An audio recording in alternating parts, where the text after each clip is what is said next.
Good evening student, ये हमारा day 12 है। डे 12 में हमारे नेक्स्ट चैप्टर 4 चैप्टर हो गए हैं। ये चैप्टर नंबर हमारा 5 है, जिसमें हम सॉइल स्ट्रक्चर और क्ले मिनरलोजी की बात करेंगे।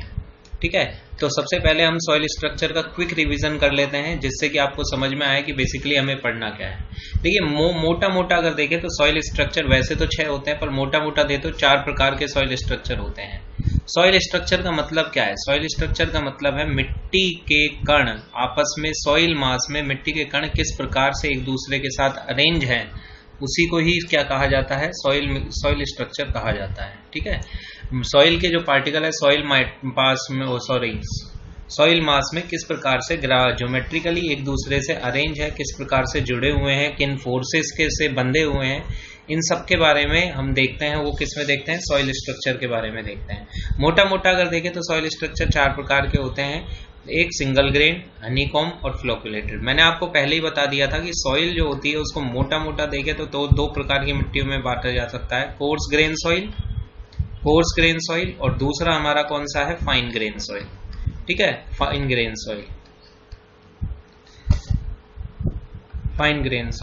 कोर्स ग्रेन सॉइल में बेसिकली क्या आती है? सैंड और ग्रेवल आते हैं। जबकि भैया हमारे पास फाइन ग्रेन सॉइल में कौन कौन सी आती है? सिल्ट और क्ले। मेन मुख्य रूप से यही है ना, मेन अगर मोटा मोटा हमारे पास क्लासिफिकेशन की बात करें तो क्लासिफिकेशन अभी नहीं कर रहे हैं, सॉइल स्ट्रक्चर की बात कर रहे हैं, तो ये हमें पता है। ठीक है, तो एक एक करके पढ़ लेते हैं, परंतु मोटा मोटा आपको ये याद रखना है कि जो कोर्स ग्रेन सॉइल होती हैं उनमें 2 प्रकार के हनीकॉम्ब और सिंगल ग्रेन स्ट्रक्चर पाए जाते हैं, और फाइन ग्रेन सॉइल जो होती है उसमें कौन कौन से पाए जाते हैं?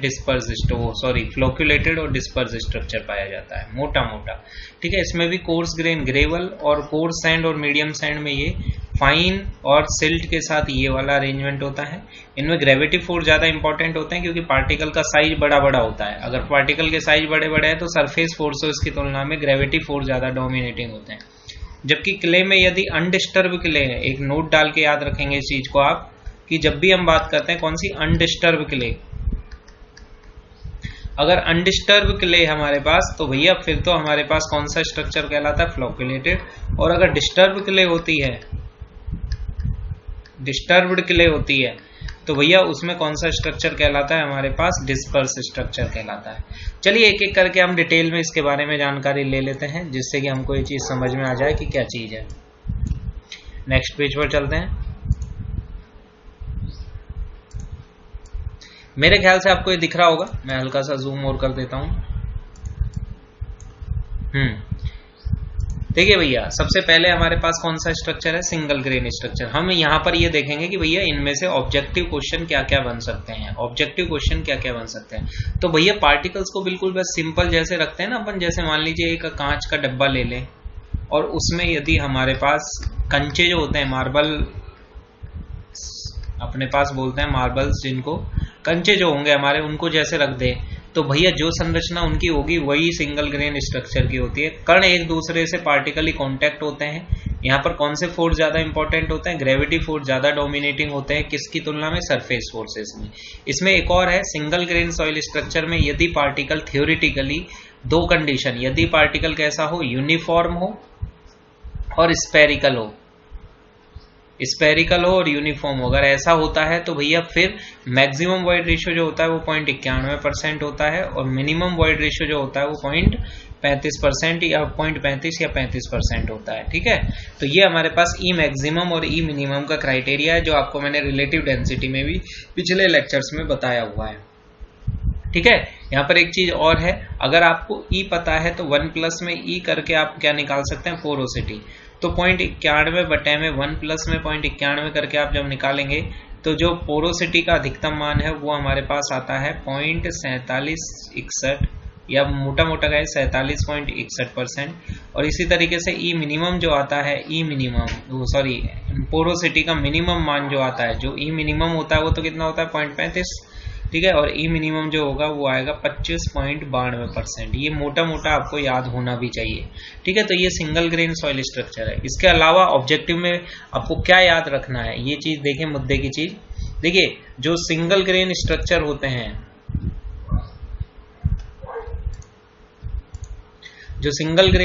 होते हैं, उसमें सेकंड रुक जाइए।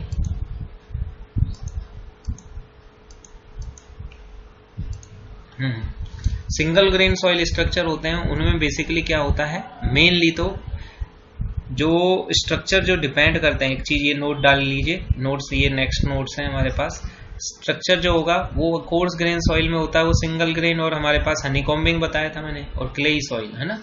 तो कोर्स ग्रेन सॉइल में पार्टिकल साइज डिस्ट्रीब्यूशन जो है, पार्टिकलों का साइज जो है वो इंपॉर्टेंट है और ग्रेविटी फोर्स इंपॉर्टेंट होते हैं। जबकि क्ले का जो सॉइल स्ट्रक्चर है उसके क्ले मिनरल्स पर बहुत ज्यादा डिपेंड करता है कि टाइप ऑफ क्ले मिनरल कौन सा है, और सरफेस फोर्स डोमिनेटिंग होता है। ठीक है, हम यहाँ पर बात कर रहे थे किसकी, सिंगल ग्रेन सॉइल स्ट्रक्चर की। ठीक है, तो सिंगल ग्रेन सॉइल स्ट्रक्चर में आपको क्या क्या याद रखना है ऑब्जेक्टिव के हिसाब से, वैसे तो बता दिया मैंने आपको क्या क्या याद रखना है। एक, ये कोहेजन लेस सॉइल में होता है जिसमें भी कौन कौन सा, ग्रेवल और सैंड।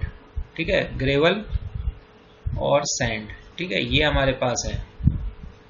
दूसरा, हमारे पास पार्टिकल में आपस में कांटेक्ट होता है, और ये कांटेक्ट किसकी वजह से होता है, due to gravitational force, gravity की वजह से होता है। ये समझ में आ गया।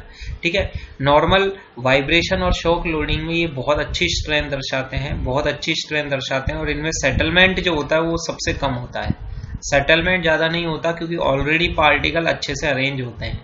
ठीक है, तो ये बेसिकली सेटलमेंट इनमें कम होता है और इनकी शेयर स्ट्रेंथ ज्यादा होती है। ठीक है, इसके अलावा एक वीडियो दिखा रहा हूं मैं आपको जिससे आपको और अच्छे से पता लग जाए कि ये क्या होता है। सिंगल ग्रेन सॉइल स्ट्रक्चर कुछ इस तरीके से होता है। ठीक है, डेंस स्ट्रक्चर्स की कैटेगरी में आता है ये। इसमें हमारे पास क्या क्या है, वॉल्यूम जो वॉइड्स है वो कम होते हैं इनके। ठीक है, दूसरा वॉइड रेशियो भी कम होता है, परमेबिलिटी कम होती है, शेयर स्ट्रेंथ ज्यादा होती है, और कंप्रेसिबिलिटी कम होती है।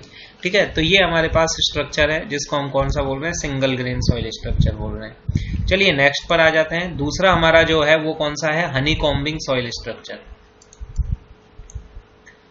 नेक्स्ट जो है हमारा वो है हनीकॉम्ब सॉइल स्ट्रक्चर। यहां पर देखें, हनीकॉम्ब सॉइल स्ट्रक्चर के कुछ ऑब्जेक्टिव क्वेश्चन आपको बहुत अच्छे से याद होने चाहिए। हनीकॉम्बिंग होती कैसी है मैं आपको एक बार ये बता देता हूं, परंतु हनीकॉम्ब सॉइल स्ट्रक्चर जो होता है उसका पार्टिकल साइज रेंज कितना है, 0.002 mm से लेके ये हमारे पास 0.02 mm के पार्टिकल रेंज में देखने को मिलता है।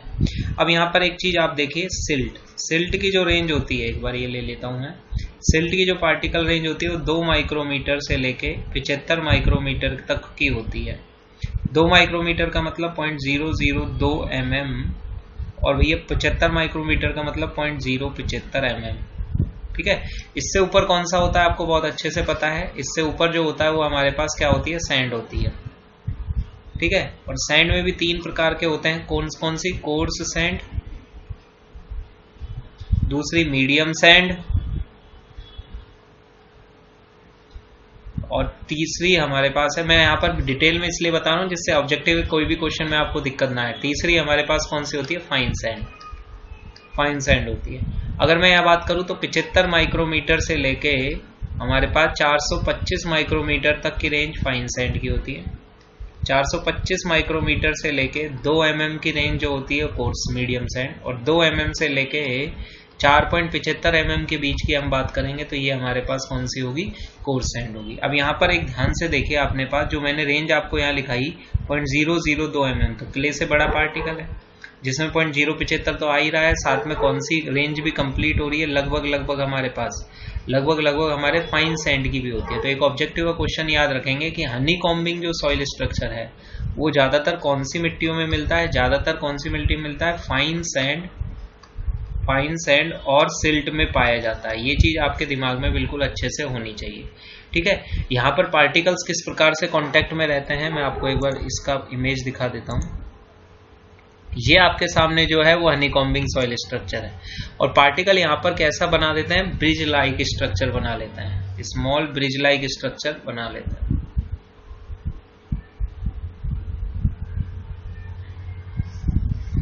ब्रिज लाइक स्ट्रक्चर बना लेते हैं इस तरीके से। तो पार्टिकल जैसे आपने देखा होगा ना, ट्रेन जो होती है, ट्रेन में क्या होता है, ट्रेन का ये मान लीजिए कि हमारे पास ये गेट है, तो जब भीड़ जमा हो जाती है तो एक साथ सब घुसने का प्रयास करते हैं, तो कोई भी घुस नहीं पाता, तो इधर की तरफ कोई जा नहीं पाता। तो ये उस तरीके का ही है, लगभग ये वाले जो फाइन सैंड के पार्टिकल है इस तरीके से ब्रिज बना लेता है, तो ज्यादा वाइड स्पेस मिल जाता है।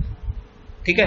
अब ये ताश के पत्तों की तरह होते हैं। ज्यादातर लोएस मिट्टी जो होती है, लोएस मिट्टी जो होती है वो जो विंड ट्रांसपोर्टेड मिट्टी आपको बताया था सिल्टी स्ट्रक्चर में, अगर ये वाइब्रेशन होगा, यहाँ पर वाइब्रेशन होगा तो ये हमेशा क्या हो जाएगी, कोलैप्स हो जाएगी। ठीक है।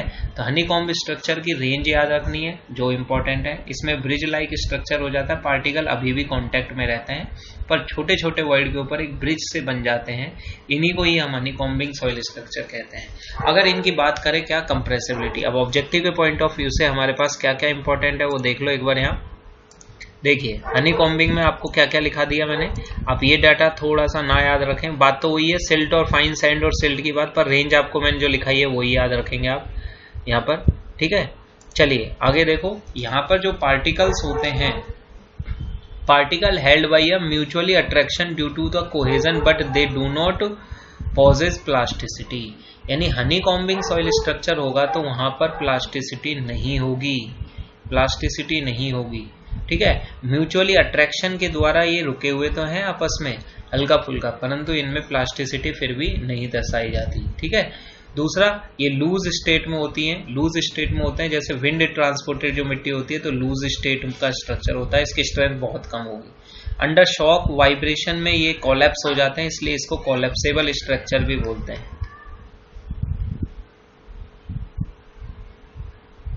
सेबल स्ट्रक्चर भी बोलते हैं। ठीक है, तो ये हमारे पास होता है, सेटलमेंट ज्यादा दर्शाते हैं, कंप्रेसिबिलिटी इनकी मोर होती है। ठीक है, तो इनको हम बोलते हैं कौन सा, हनीकॉम्बिंग सॉइल स्ट्रक्चर। ठीक है, आगे चल रहे हैं हमारे पास। तीसरा जो स्ट्रक्चर है हमारे वो है फ्लोक्यूलेटेड सॉइल स्ट्रक्चर। फ्लोक्यूलेटेड सॉइल स्ट्रक्चर होता क्या है एक बार ये देख लीजिए। इससे पहले आपको थोड़ा सा एक वीडियो दिखा देता हूं मैं, जिससे आपको और अच्छे से क्लियरिटी आएगी कि क्या पढ़ाना चाह रहे हैं हम। ऑफ कर देते हैं, देखिए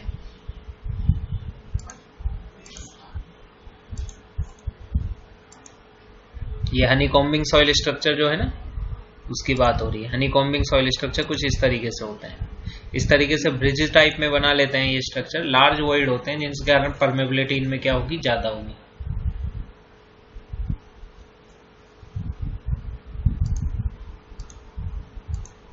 कोलैप्स हो जाएंगे इस तरीके से अगर वाइब्रेशन आएगा तो, इसलिए अंडर वाइब्रेशन जो होते हैं ये डेंस सैंड में कन्वर्ट हो जाते हैं वैसे तो, परंतु ये है क्ले पार्टिकल में। आप देखिए क्ले पार्टिकल की बात अगर मैं करूं तो इनका सरफेस एरिया सबसे ज्यादा होता है। ठीक है, सबसे ज्यादा इनका सरफेस एरिया होता है। पार्टिकल साइज बहुत छोटा होता है, इसलिए ग्रेविटी फोर्स से ज्यादा इनमें क्या इंपॉर्टेंट होता है, सरफेस फोर्स ज्यादा इंपॉर्टेंट होता है। दूसरी एक बात और आपको पता है बहुत अच्छे से, क्या कि भैया जो क्ले स्ट्रक्चर होता है वो गोल पार्टिकल नहीं होते, वो इस तरीके से प्लेट के नुमे में प्लेटरी स्ट्रक्चर मिलते हैं या फ्लैकी स्ट्रक्चर मिलते हैं, जिनकी सतह पर, जिनके एजेस पर क्या पॉजिटिव चार्ज हो जाता है और जिनके अंदर जो है यहाँ पर नेगेटिव चार्ज होगा। तो एज और फेस। अब यहाँ पर आपकी इच्छा है किसको एज बोलो किसको, जैसे मैं इसको एज बोल रहा हूँ, इसको तो एज साइड बोल रहा हूँ और इसको क्या बोल रहा हूँ, फेस साइड बोल रहा हूँ। तो क्ले पार्टिकल जो होता है वो सरफेस फोर्सेस के कारण चार्ज पार्टिकल होता है, इसकी सतह पर नेगेटिव चार्ज होता है और एजेस पर पॉजिटिव चार्ज होता है। अब इसी प्रकार से दूसरा स्ट्रक्चर, मान लो ये एक क्ले की प्लेट है, ये लो, इसी तरीके से दूसरा जो है वो हमारे पास क्या होगा, इसके साथ इस तरीके से जुड़ जाएगा, तीसरा इसके साथ इस तरीके से जुड़ जाएगा, मतलब प्लस से माइनस और माइनस से प्लस। तो अगर मैं डंडी बनाऊं तो डंडी के रूप में अगर मैं इसको व्यक्त करूं तो इस तरीके से लाइन डायग्राम में, तो ये इस तरीके का स्ट्रक्चर फॉर्म करेगा। और ये जो स्ट्रक्चर होगा जो मैं अभी आपके सामने स्क्रीन पे बना रहा हूं, यही हमारे पास क्या कहलाता है, फ्लोक्यूलेटेड स्ट्रक्चर कहलाता है। अब यहाँ पर हो क्या रहा है, एक पार्टिकल का एज दूसरे पार्टिकल के किससे जुड़ा हुआ है, फेस से, और वो भी किसके कारण, प्लस और माइनस के कारण, प्लस माइनस के कारण जुड़ा हुआ है। तो इसको हमारे पास क्या बोला जाता है, edge to face normal orientation, perpendicular को नॉर्मल ओरिएंटेशन बोला जाता है। ये आप याद रखोगे। यहाँ पर स्ट्रॉन्ग आयनिक बॉन्ड होता है, आयनिक बंद होता है, प्लस और माइनस का होता है, तो इनमें स्ट्रेंथ बहुत ज्यादा होती है। इनके ऊपर लोड क्या कितना भी रखोगे तो ये अच्छी खासी स्ट्रेंथ दर्शाते हैं। ठीक है, अंडर वाइब्रेशन भी इतने जल्दी कोलैप्स नहीं होते क्योंकि ये प्लस और माइनस से जुड़े हुए रहते हैं। तो कुछ चीजें आपको याद होनी चाहिए। ठीक है, तो ये मैं आपको मिटा रहा हूं स्क्रीन पर, एज टू फेस वाला जो सिस्टम है। ये इस तरीके से स्ट्रक्चर होगा जो आपके सामने अभी बना रखा है ना, ये जो वीडियो चल रहा है इसको देखेंगे तो आपको बहुत अच्छे से समझ में भी आ रहा है। लार्ज वॉइड होंगे, कोई शक ही नहीं है इसमें। वॉइड रेशियो भी इनका क्या होगा, ज्यादा होगा। क्ले में तो वैसे भी वॉइड रेशियो ज्यादा होता है, लेस सेंसिटिव होते हैं। लेस सेंसिटिव का मतलब इनमें सेंसिटिविटी कम होती है।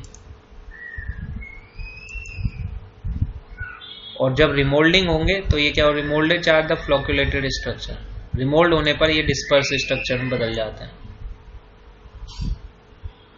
डिस्पर्स स्ट्रक्चर आपके सामने इस तरीके से है ना, ठीक है।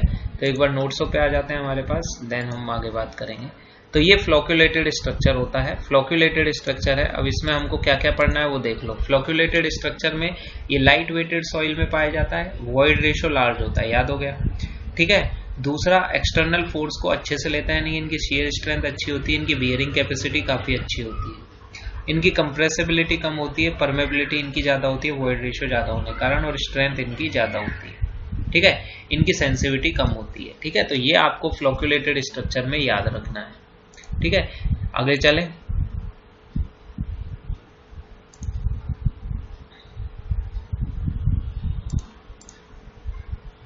अगला है डिस्पर्स स्ट्रक्चर। डिस्पर्स स्ट्रक्चर होता क्या है, मैंने अभी अभी आपको एक वीडियो दिखाया था, अगर आपने देखा हो तो ये रहा वीडियो। जैसे ही हमारे पास क्या होता है, फ्लोक्यूलेटेड स्ट्रक्चर को क्या किया जाता है, डिस्टर्ब किया जाता है। फ्लोक्यूलेटेड स्ट्रक्चर को अगर डिस्टर्ब किया जाता है तो होगा क्या, रिमोल्डिंग होने के बाद वो किस में देगी, पैरेलल ओरिएंटेशन आ जाता है, इस तरीके से पैरेलल ओरिएंटेशन आ जाता है, इसी को हम डिस्पर्स स्ट्रक्चर बोलते हैं। तो अब होता क्या है इसमें होता ये है कि भैया जो फ्लोक्यूलेटेड स्ट्रक्चर में नॉर्मल ओरिएंटेशन था, यहाँ एज के सामने एज और फेस के सामने फेस आ जाता है। अब यहाँ पर भी ये माइनस था, माइनस था, माइनस, माइनस के सामने माइनस और प्लस के सामने प्लस आ जाता है। तो इस वाली जो सॉइल स्ट्रक्चर है इसमें रिपल्शन फोर्स बहुत ज्यादा डोमिनेटिंग हो जाते हैं, एक दूसरे से प्लस माइनस में रिपल्शन फोर्स बहुत ज्यादा डोमिनेटिंग हो जाते हैं। तो फ्लोक्यूलेटेड स्ट्रक्चर की तुलना में ये जो स्ट्रक्चर है इनमें रिपल्शन इंपॉर्टेंट होता है, जबकि फ्लोक्यूलेटेड जो होता है उसमें हमारे पास क्या इंपॉर्टेंट होता है, रिपल्शन है। और डिस्पर्स वाला जो होता है उसमें रिपल्शन होता है, ठीक है। एक बार देख लीजिए डिस्पर्स में क्या क्या याद रखना है आपको। इसमें क्या होता है, क्ले जो होती है वो रिमोल्डेड होने के बाद, ये याद रखेंगे, रिमोल्ड का मतलब डिस्टर्ब होने के बाद, डिस्टर्ब्ड होने के बाद जो दिखाई जाती है वो ये दिखाती है, ठीक है। ये रिपल्सिव फोर्स होता है क्योंकि प्लस के सामने प्लस और माइनस के सामने minus, face to face parallel orientation होता है, ठीक है। और पार्टिकल जो होते हैं वो हमारे पास बहुत कम स्ट्रेंथ दर्शाएंगे, क्यों, देखिए, क्योंकि प्लस माइनस, जैसे आप दो चुंबकों को बहुत पास लाते हैं तो एक दूसरे के ऊपर फिसलने का कोशिश करते हैं, आप कितना भी पास लाएंगे वो एक दूसरे को रिपल करेंगे और प्लस में इधर उधर टेढ़े मेढ़े फिसलेंगे। तो ऊपर अगर कोई बिल्डिंग का लोड आ भी गया तो ये जो पार्टिकल है ऐसे फिसल जाएंगे किसी प्लेन पर, क्योंकि माइनस के सामने माइनस है, आपस में कोई स्ट्रेंथ को, लोड को ये हमारे पास नहीं करेंगे, ठीक है। तो ये हमारा थोड़ा सा जो स्ट्रक्चर के बारे में बात कर रहे थे तो ये याद करेंगे। इनकी परमेबिलिटी कम होगी क्योंकि वॉइड रेशियो कम हो गया है, ठीक है। हाई कंप्रेसिबिलिटी होती है, स्पंज की तरह ये दब सकते हैं आपस में, है ना, अच्छे से स्ट्रेंथ, वो सेटलमेंट ज्यादा दर्शाएंगे, लो शेयर स्ट्रेंथ दर्शाएंगे। ये कुछ पॉइंट है जो आपको बिल्कुल कंटेस्ट याद होने चाहिए, जिसके कारण आप इनको सीख सकते हो।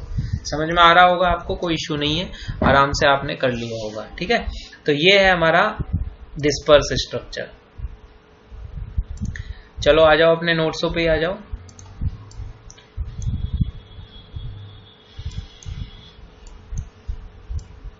इसके अलावा ये जो है इसके बारे में आपको ज्यादा नहीं करना वैसे, पर मैं हल्का सा बता देता हूं, फिर भी कोई बहुत बड़ी बात नहीं है। एंगुलरिटी जो होती है, ठीक है, एंगुलरिटी होती क्या है, एक बार ये देख लीजिए। एंगुलरिटी होती है, जैसे मान लीजिए कोई पार्टिकल है ये, ठीक है, एंगुलर पार्टिकल है, स्फेरिकल पार्टिकल नहीं है।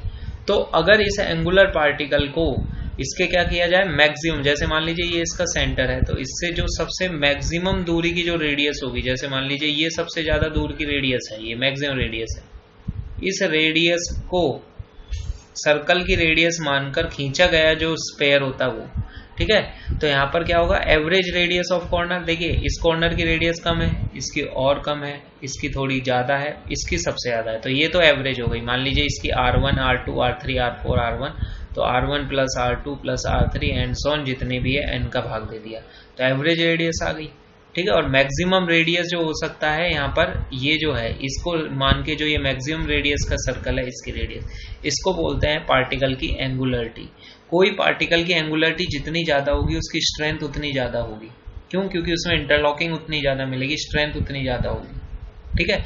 जिस पार्टिकल की एंगुलरिटी जो होगी कम होगी, उसका मतलब वो राउंडेड पार्टिकल है, वेल राउंडेड पार्टिकल है। तो एंगुलर पार्टिकल होता है, उसमें गुड इंजीनियरिंग प्रॉपर्टी होती है, बियरिंग कैपेसिटी और शेयर स्ट्रेंथ बहुत अच्छी होती है। तो एंगुलरिटी नापने के लिए हम ये करते हैं कि जो भी पार्टिकल जो हमारा है, ये मान लीजिए ये हमारा कोई पार्टिकल है टेढ़ा मेढ़ा, इसमें हमने क्या किया है, इसमें हमने सेंटर लेकर इसका जो रेडियस है, उसमें जो मैक्सिमम रेडियस है उसका को मानकर एक सर्कल ड्रॉ कर लिया।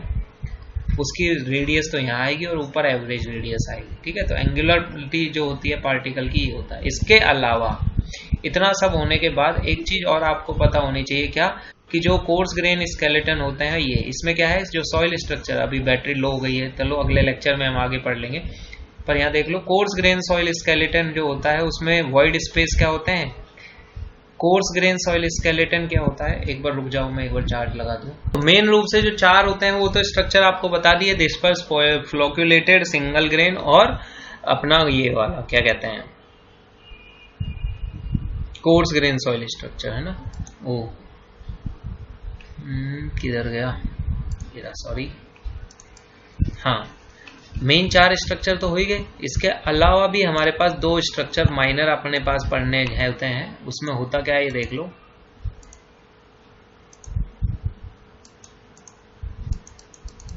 पता नहीं क्या हो रहा है।